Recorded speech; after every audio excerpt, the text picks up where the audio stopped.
ओडिशा के मयूरभंज डिस्ट्रिक्ट में एक गांव पड़ता है जिसका नाम है मांडिया। उसी गांव के रहने वाले हमारे एक सब्सक्राइबर सिपुन भाई अपने मम्मी पापा के साथ नानी घर जाने के लिए तैयार हो रहे थे। उनके पापा किसी काम से बाहर गए हुए थे और उन्होंने बोला था कि तुम लोग 4 बजे तक रेडी रहना, मैं 4 बजे तक पहुंच जाऊंगा और फिर हम नानी घर के लिए निकल जाएंगे। अब सिपुन के नानी का घर उनके घर से कोई 45 किलोमीटर दूर कोस्था गाँव में पड़ता है और जिस समय की ये घटना है उस टाइम पर रोड की कंडीशन काफी खराब थी। अब इसी कारण इन दोनों गाँव के बीच की दूरी तय करने में कोई 2 घंटे का समय लगता था। अभी यहाँ सिपुन और उनकी मम्मी सिपुन के पापा का वेट कर रहे थे। शाम के 4 से 6 बज गए पर सिपुन के पापा घर वापस नहीं लौटते और भाई साहब यहीं से एक बहुत ही खौफनाक वारदात की नींव रख दी गई थी। आज की वीडियो मरून फाइल्स के सबसे डरावने स्टोरीज में से एक है। आप सब लोग कुछ ऐसा सुनने वाले हैं जिसे इमेजिन करके आपकी रूह थरथरा जाएगी एकदम। मैं खुद इस कहानी को रात के 1:30 बजे पढ़ रहा था और कहानी खत्म होते होते मैं ना एकदम अनकंफर्टेबल सा हो गया। अभी आप लोग भी वीडियो पूरी देखने के बाद कमेंट में जरूर बताना कि आपको क्या फील हुआ।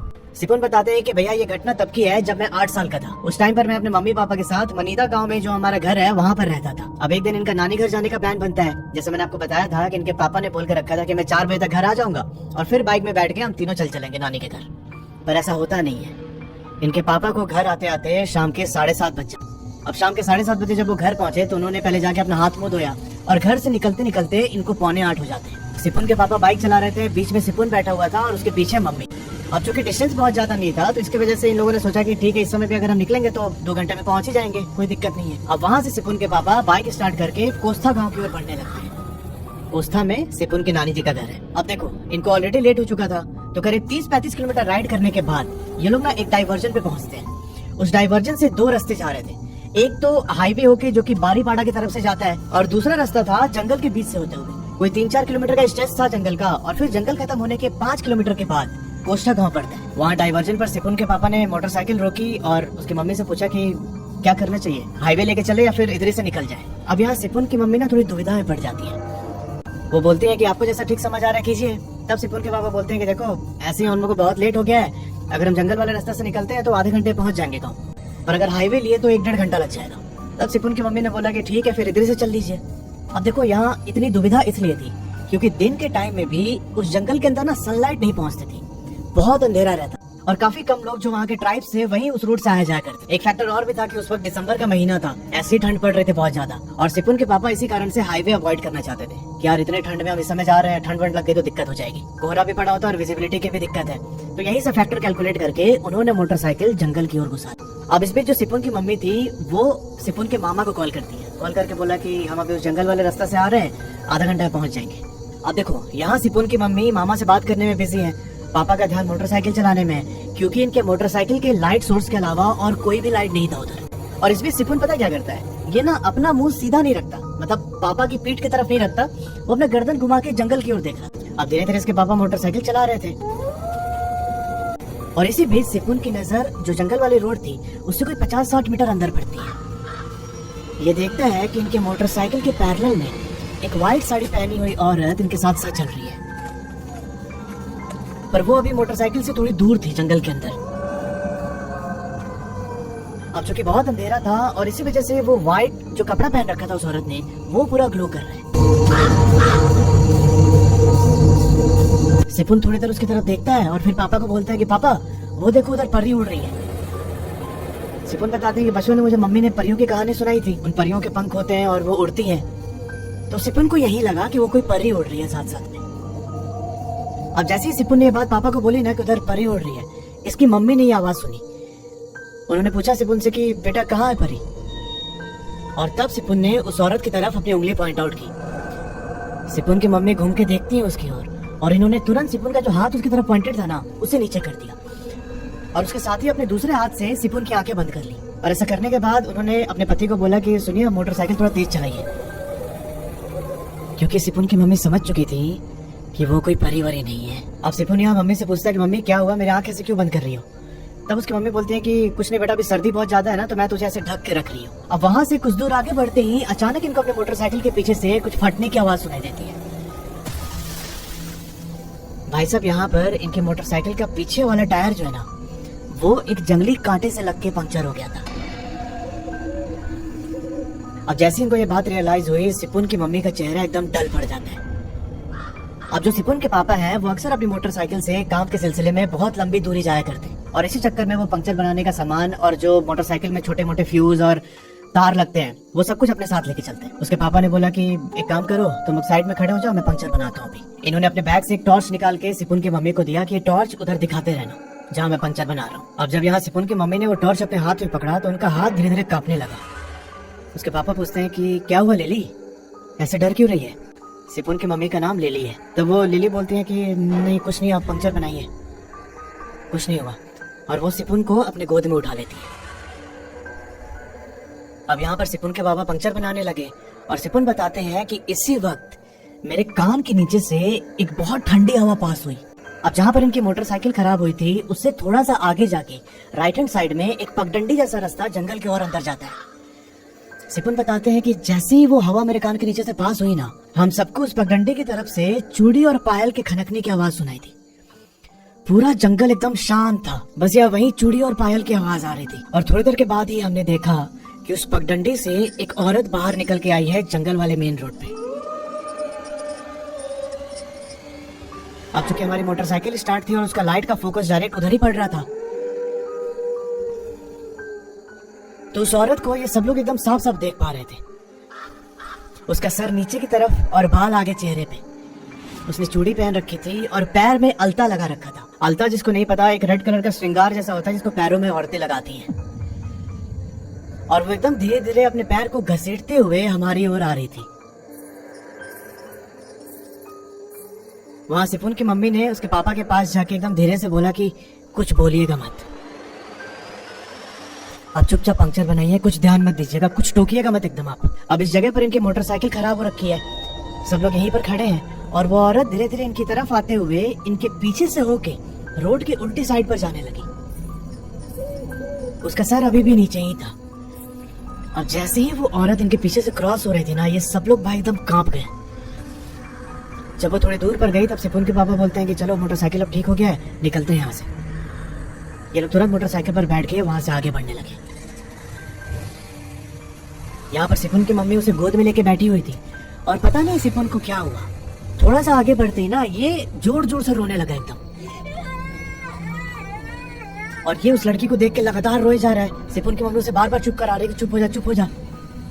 पर सिपुन यहाँ चुप होने का नाम ही ना ले। अब थोड़ी देर के बाद सिपुन देखता है कि वो औरत उल्टी साइड ही खड़ी थी और थोड़ी देर के बाद ही उसका गर्दन 360 घूम जाता है उनकी मोटरसाइकिल की तरफ। और भाई ऐसे गर्दन घूमते ही वो एकदम जोर से चिल्लाने लगी और ऐसे चीखने के बाद वो उनके मोटरसाइकिल के पीछे भागने लगी। भाई जैसे ही सिपुन के पापा को ये चीज रियलाइज हुई, उन्होंने मोटरसाइकिल की स्पीड और तेज कर दी और कुछ 4-5 सेकंड के बाद ही वो औरत इनके मोटरसाइकिल के ठीक ऊपर फ्लोट कर रही थी। सिपुन बताते हैं कि उसकी नजर मेरे ही पे थी और वो लगातार चिल्लाए जा रही थी। उसकी चीख इतनी भयानक थी कि मेरा वही पैंट में ही सुसु हो गया। अब ये सब देख के मेरी माँ, हमारी कुल देवी जिनका नाम है गंधेश भाई, उनका नाम जपने लगी जोर जोर से। और थोड़ी देर के बाद ही वो औरत ऊपर से गायब हो गई। अब उसके गायब होते ही सिपुन के पापा भी मोटरसाइकिल तेजी से भगाने लगे।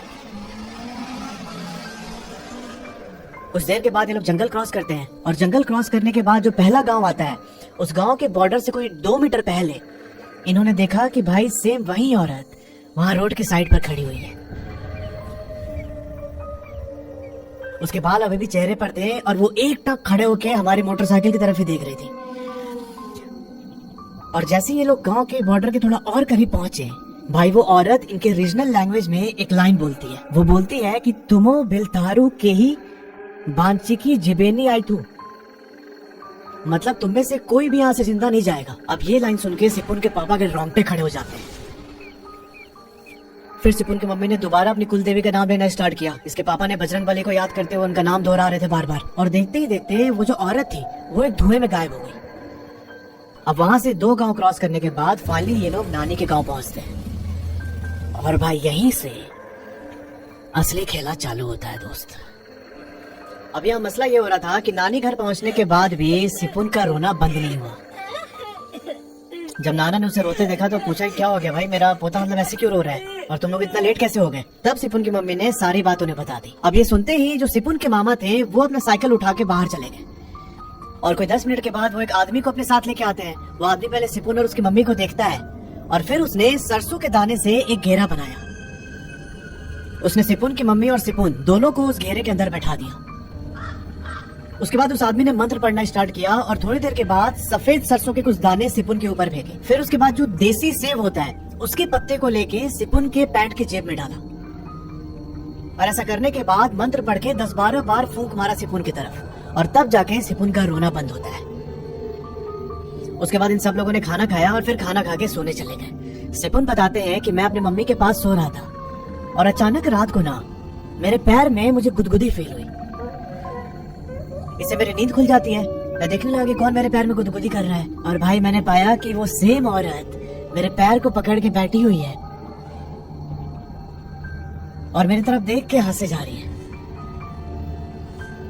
अब उसकी इतनी डरावनी शक्ल देखते ही मैं जोर से चिल्लाया एकदम। मेरी चीख इतनी तेज थी कि मेरे मम्मी, मेरे नाना, नानी, मामा और आसपास के जो पड़ोसी लोग थे वो सब उठ के मेरे घर में आ गए। सबने पूछा कि क्या हो गया, क्यों चिल्ला रहा है, पर सिपुन यहाँ कुछ बोल नहीं पा रहे थे। सिपुन के मामा फिर से उसी आदमी को बुला के लाते हैं। इस बार वो आदमी अपने साथ एक सिंदूर का डब्बा लेके आया था। उसने कुछ अपना तंत्र मंत्र पढ़ा और वो सिंदूर सिपुन के माथे पर लगा दिया। अब ऐसा करते ही उसका रोना बंद हुआ और वो अपनी माँ से लिपट जाता है। तब उस आदमी ने पूछा कि क्या हो गया बेटा, तुम ऐसे क्यों रो रहे थे, और फिर सिपुन ने उसे सारी बात बताई। अब यह सुन के घर के सब लोग बहुत चिंता में पड़ गए। फिर उस आदमी ने बताया कि ये जो भी आत्मा है वो जंगल से ही आप लोगों के साथ घर तक आ गई है। वो बहुत ही शक्तिशाली आत्मा है क्योंकि जो मैंने मंत्रों द्वारा सेब का पत्ता बांध के सिपुन की जेब में रखा था, उसके जेब में होने के बावजूद भी सिपुन को टच कर पा रही है। मतलब उसकी शक्ति मेरे इस मंत्रों से बहुत ऊपर है। फिर वो सिपुन की मम्मी को बोलते हैं कि वो कुछ भी करके आपके बच्चे को अपने साथ लेके जाना चाहती है। ये सुनते ही सिपुन की मम्मी एकदम जोर जोर से रोने लगती है। फिर सिपुन के पापा ने उनको चुप कराया और उस आदमी से पूछा कि इसका कोई उपाय नहीं है। तब वो आदमी बोलता है कि मैं तो इसमें कुछ नहीं कर सकता, पर आज रात आपके घर में कोई भी नहीं सोएगा। अब सब लोग सिपुन को रात भर घेर के बैठे रहिए। अब सबने ठीक ऐसे ही किया। रात भर सिपुन को घेर के लोग बैठे रहे। जब सुबह 8 बजे तब सिपुन का नींद खुला और इसने देखा कि ये अपने मम्मी के गोद में सर रख के सोया हुआ है, पर वो लोग सो नहीं रहे थे और उसके आसपास के लोगों का नींद से एकदम हाल बेहाल था। सबकी आंखें एकदम भारी हो रखी थी, पर कोई सो नहीं रहा था।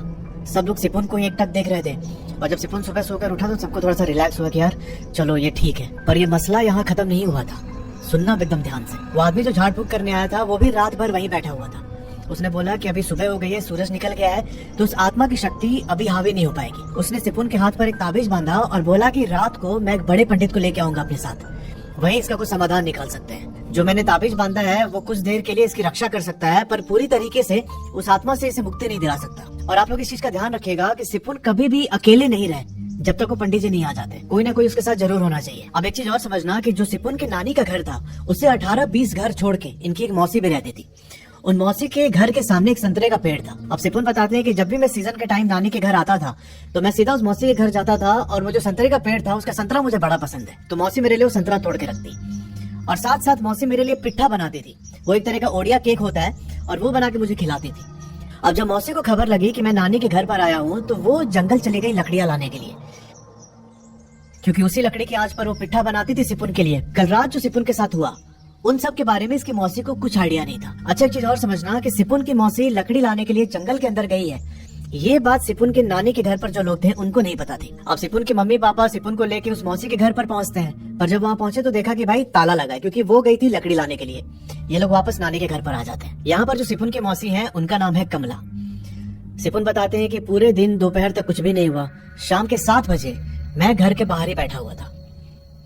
मेरी मम्मी और मेरे एक मामा आसपास ही बैठे हुए थे और इसी बीच जब 7 बजा ना तो मेरे नानी के घर पर एक पेंडुलम वॉच है, वो 7 बार टंग टंग ऐसे आवाज हुआ।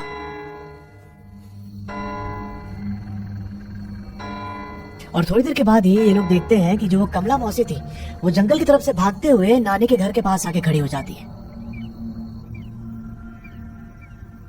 उनके बाल पूरे खुले हुए थे और पैर से ब्लड निकल रहा था। ऐसा लग रहा था कि वो नंगे पैर पत्थरों पर भाग के आई हो। वो जब मेरे सामने आके खड़ी हुई तब मेरी मम्मी ओडिया लैंग्वेज में उनसे पूछती है कि गो कमला आते देरी कॉफी खिलो, कि क्या कमला इतनी देर तक तुम कहाँ थी। कमला मौसी इस बात का कुछ रिस्पॉन्ड नहीं करती है।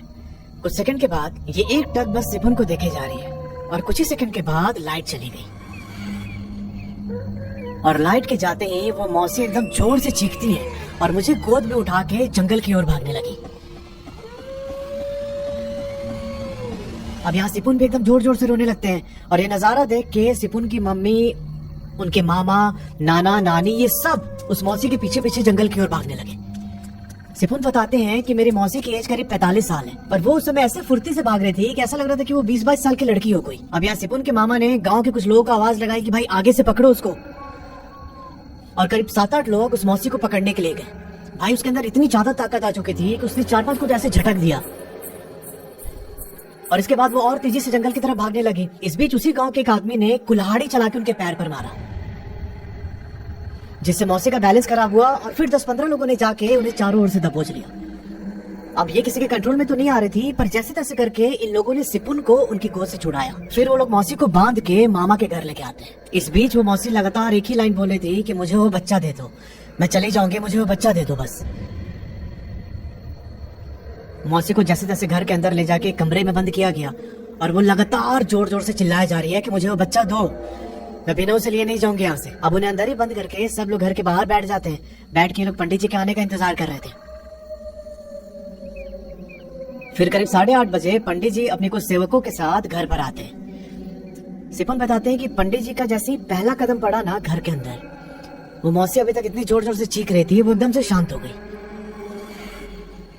अब इन लोगों ने पंडित जी को सारी बात बताई, जैसे सुनने के बाद वो भी एकदम चौंक जाते हैं कि इतनी शक्तिशाली आत्मा को कैसे काबू में किया जाए। इन्होंने फौरन 100-120 चीजों की लिस्ट बनवाई और बोला कि रात के 12 बजे से पहले हमें पूरी पूजा की विधि स्टार्ट करनी पड़ेगी, और सुबह 6 बजे से पहले सब कुछ खत्म करना पड़ेगा, वरना ये आत्मा कभी भी मौसी के शरीर को छोड़ेगी नहीं, और ना ही इस बच्चे को। तो जितनी जल्दी हो सके इन चीजों का इंतजाम कर दो। अब सिपुन के मामा और गांव वाले सामान इकट्ठा करने में लग गए, और करीब 11 बजे एक टेम्पू में भर के उन सारे सामान को यहाँ घर पर लाया गया। सिपुन बताते हैं कि जितना मैं देख पाया उसके हिसाब से उस सामान में करीब 80-100 नींबू, नारियल, दीपक, पेड़ के पत्ते, डालियां, तेल, सफेद और लाल फूल, लाल और काला कपड़ा, और भी बहुत कुछ था। एंड में एक जिंदा बकरी, एक देसी मुर्गा और एक सेवला मछली होती है उस रीजन में, वो मछली लाई गई। इसके अलावा सिपुन की एक शर्ट, मौसी की एक साड़ी, सिपुन का बाल और इसका पेशाब, ये सब भी मंगवाया पंडित जी ने। भाई अभी तक मैंने इतनी स्टोरी पढ़ ली है, इतनी स्टोरी सुना चुका हूँ, पर इस तरीके का प्रोसीजर मैं पहली बार सुन रहा हूँ। अब ध्यान से सुनना एकदम आगे क्या होता है। अभी ठीक है 11:45 पे पंडित जी ने विधि स्टार्ट की। अब उनके साथ जो एक सेवक आए थे, उन्होंने घर के बाहर ऐसे खोद खोद के सर्कल बनाया बड़ा सा, मतलब सर्कल का जो पूरा सरकमफ्रेंस है वो पूरा गड्ढे का बना है। उस गड्ढे के अंदर लकड़ी, कपूर, अगरबत्ती, गाय का गोबर और 4-5 चीजें डाली गई, और ऐसा करने के बाद एक पेट्रोल की बोतल उठा के उस पूरे गड्ढे में भर दिया जाता है। फिर उस पंडित जी ने बोला कि उस मौसी को लाके इस घेरे के बीच में बैठा दो, और उसके बैठते ही तुरंत घेरे में आग लगा देना। पर एक चीज का ध्यान रखना, अगर वो औरत भाग गई यहाँ से, इस घेरे के अंदर नहीं आ पाई ना, तो फिर इस बच्चे को और उस मौसी को कोई नहीं बचा सकता है। अब यहाँ सिपुन के मामा गांव के 20 आदमियों के साथ उस मौसी को पकड़ के बाहर लाते हैं। बहुत ज्यादा मुश्किल हो रहा था उनको घेरे तक लाना, पर जैसे तैसे करके बड़ी मशक्कत के बाद उनको घेरे के अंदर डाला गया, और उसके तुरंत बाद पंडित जी के एक सेवक ने आग लगा दी। अब आग लगते ही वो मौसी एकदम जोर जोर से चीखने लगी, चिल्ला रही थी कि मुझे यहाँ से जाने दो, पर ना वो उस घेरे को पार नहीं कर पा रही थी। सिपुन यहाँ अपनी मम्मी के साथ थोड़ी दूर पर खड़े थे, और फिर वो मौसी सिपुन की ओर घूर के बहुत गुस्से में बोलती है कि तोते तुमु आयथु नेकी जिमी देखी बा किए आता कोची मोटे, मतलब तुझे तो मैं यहाँ से लेकर ही जाऊंगी, देखते हैं मुझे कौन रोकता है। इस पर पंडित जी ने बोला कि तू इस बच्चे को तो क्या, उसका एक बाल भी लेके नहीं जा सकती अपने साथ। अब पंडित जी और उनके सेवकों ने जोर जोर से मंत्र का उच्चारण शुरू किया। अब मंत्रों की आवाज सुनकर मौसी ने अपना कान बंद किया और जोर जोर से चीखते हुए वहीं घेरे के अंदर लौटने लगी। अब वो अपना माथा बार बार जमीन पर मारती, ताकि जो नानी के घर के लोग थे वो देख पाते कि भाई मौसी को यहाँ चोट लग रहा है, उनके सर से खून निकल रहा है, और आउट ऑफ कंसर्न वो लोग मौसी को वहाँ से बाहर निकाल दें। पर पंडित जी ने यहाँ एकदम सख्ती से मना कर रखा था कि कुछ भी करेगी कोई उस घेरे के पास नहीं आएगा। अब अगले 2 घंटे तक पंडित जी ऐसे ही मंत्र पढ़ते रहे, पर वो आत्मा इतनी जिद्दी थी कि भाई उसने मौसी के शरीर को छोड़ा ही नहीं। फिर पंडित जी ने उसे कम्युनिकेट करने की कोशिश की, बोला कि तुझे क्या चाहिए बता, तू जो बोलेगी मैं ला के दूंगा, पर तुझे शरीर और बच्चे को छोड़ के जाना होगा। फिर यहाँ मौसी एकदम जोर जोर से हंसने लगी। वो बोलती है कि मैं शरीर को छोड़ के तो चली जाऊंगी, पर ये बच्चा मुझे चाहिए, इसे लिए बिना मैं नहीं जा सकती। फिर उसने आगे बोला कि मेरे को एक बच्चा नहीं हो पाया, मैं कितना कोशिश की बच्चा पैदा करने का। मेरे ससुराल वालों ने मुझे कितने ताने मारे, मुझे कितना मारा पीटा इस चीज को लेके, यहाँ तक कि मेरे आंखों के सामने मेरे पति की दूसरी शादी कर दी। इतने से उनका मन नहीं भरा तो एक दिन मुझे वो लोग लकड़ी काटने के बहाने जंगल लेकर गए और वहीं पर चाकू से गोद गोद के मुझे मार डाला और मुझे मरा हुआ समझकर वहीं जंगल के बीचों बीच दफना दिया था। और उस समय मेरी सांसें चल रही थी, मैं अंदर बहुत तड़प तड़प के मरी। पर इसका बदला तो ले लिया मैंने अपने ससुराल वालों से। जब एक दिन मेरे सास ससुर उसी जंगल के पास से जा रहे थे तो वहीं पर मैंने उनको मार के पेड़ के ऊपर लटका दिया। पर मेरी एक अधूरी इच्छा रह गई कि मेरा बच्चा नहीं हुआ, मैं इस बच्चे को तो अपने साथ लेकर ही जाऊंगी। और ऐसा बोल के वो जोर जोर से रोने लगी। अब यहाँ पर पंडित जी ने चुपचाप अपने एक सेवक से सिपुन की हाइट इतनी डॉल लाने के लिए बोला। अब सिपुन उस समय 7-8 साल का था, हाइट बहुत ज्यादा थी नहीं उसकी। और पहले जो इन्होंने लिस्ट बनवाई थी उसमें डॉल का भी नाम लिखा था, कितना बड़ा हम लोग को गुड़िया चाहिए होगा। यहाँ पर पंडित जी के सेवक ने उस डॉल को सिपुन का शर्ट पहनाया, इसका पैंट पहनाया, जो इसका बाल मंगवाया था पंडित जी ने वो बाल भी उस डॉल के ऊपर लगाया। और फिर सिपुन की उंगली में सुई चुबा के उसका जो खून निकला वो खून भी डॉल के ऊपर लपेट दिया। और लास्ट में जो सिपुन का यूरिन था उसकी भी कुछ बूंद डॉल के आसपास लगा दी। और ऐसा करने के बाद वो गुड़िया उन्होंने उस औरत को दे दी। अब वो गुड़िया हाथ में पाते ही जो आत्मा मौसी के शरीर में थी वो उसे सूंघने लगी। अब चूंकि इस पे पहले से ही सिपुन का खून और उसका पेशाब और बाल सब कुछ था तो उसकी मौसी को लगा कि ये सिपुन ही है। और इस बीच पंडित जी ने सिपुन को घर के पीछे कहीं पर छुपा दिया था। अब वो औरत उस गुड़िया को लेके खेलने लगी, उसे घुमाने लगी, एकदम माँ के जैसे प्यार करने लगती है। उसके बाद फिर उसे देख के कभी हंसती कभी रोती, एकदम लिपट के वहीं पर घूमती। और ये सब करीब आधे घंटे तक चला। अब इस समय रात के 3 बज रहे थे, सारे गांव वाले उस औरत के करतूत को देख रहे हैं और इसी बीच उठ के खड़ी हो जाती है। इस टाइम तक जो वो घेरे की आग थी वो भी काफी कम हो चुकी थी। वो घेरे के अंदर खड़ी हुई और फिर देखते ही देखते वो वहां से 5 फीट ऊपर उठ जाती है और एकदम हवा में फ्लोट करते हुए जोर जोर से हंसने लगे और बोलती है कि मुझे मेरा बच्चा मिल गया, अब मैं यहाँ से जा रही हूँ। वो हवा में फ्लोट करते हुए ही उस घेरे को क्रॉस करती है और एकदम तेजी से जंगल की ओर भागने लगी। हाथ में उसने वो गुड़िया पकड़ रखी थी। अब ये नजारा देख के पंडित जी, सेवक और उनके गांव के सारे लोग उस औरत के पीछे भागते हैं। पंडित जी ने बोला कि अगर सूरज निकलने से पहले हमने उस आत्मा को कमला के शरीर से बाहर नहीं निकाला तो फिर ये कभी भी उस शरीर को नहीं छोड़ेगी। पंडित जी ने गांव वालों को यह भी बोला कि कोई भी औरत या बच्चा उधर नहीं आएगा। और गांव के सारे मर्द, पंडित जी और उनके सेवक, ये सब लोग उस आत्मा के पीछे पीछे भागने लगते हैं। अब औरत बहुत देर तक भागते रही, गांव वाले भी उसके पीछे पीछे। और फाइनली जहां पर इनकी मोटरसाइकिल पंक्चर हुई थी ना, उसी स्पॉट पर जाके वो औरत रुक जाती है। रुक के इनकी ओर देखने लगी और देखते ही देखते करीब 3 सेकंड में वो 50 फीट ऊपर एक पेड़ पे चढ़ जाती है। अब इस टाइम पर पंडित जी ने बोला कि देखो कोई उपाय नहीं बचा है, हमें उस औरत की बॉडी को निकाल के उसका अंतिम संस्कार करना पड़ेगा अच्छी तरीके से। अब रात में उसके पति को फोन करके वहां पर बुलाया गया। फिर उसके पति ने जगह बताई कि उधर हमने इसकी बॉडी को दफनाया था। उसी रात पंडित जी ने सारा इंतजाम करवा के उस औरत का क्रियाक्रम किया। जो पंडित जी के सेवक थे उन्होंने वहीं पर बैठ के हवन करना स्टार्ट किया और जो बकरा लेके आए थे ये लोग उसकी बलि दी उस जगह पे। बकरे के बाद उस मुर्गे को काटा, फिर जो वो सिवली मछली थी उसकी भी बलि दे देते हैं। फिर लकड़ी सजाकर जो लड़की का कंकाल था उसे उस पर लेटाया, ऊपर गंगाजल फेंका, तुलसी का पत्ता रखा और फिर उसे आग लगा दी गई। इसका प्रॉपर अंतिम संस्कार किया गया। और यहाँ सिपुन के पापा बताते हैं कि ऐसा होते ही उस औरत के अंदर से बहुत तेज चीख निकली और वो एकदम धुआं बन के वहां से गायब हो गई। और उसके गायब होते ही सिपुन की मौसी पेड़ के ऊपर से नीचे गिरती है। इतनी हाइट से नीचे गिरने की वजह से उनके सर में चोट लगी थी और उनका एक हाथ और एक पैर फ्रैक्चर हो गया था। अब जो वो डॉल था उसे भी उठा के जो उसकी चिता थी औरत की उसके ऊपर रख देते हैं लोग। इसके बाद पंडित जी ने सिपुन के पापा को बोला कि आप इसकी जो अस्थि है उसे गंगा में विसर्जित कर दीजिएगा। करीब 9 बजे सारा क्रियाक्रम खत्म हुआ और ये लोग वापस नानी के घर आते हैं। इसके बाद पंडित जी ने सिपुन को एक ताबीज दी और दोनों हाथों में और दोनों पैरों में अभिमंत्रित की गई धागे को बांधा।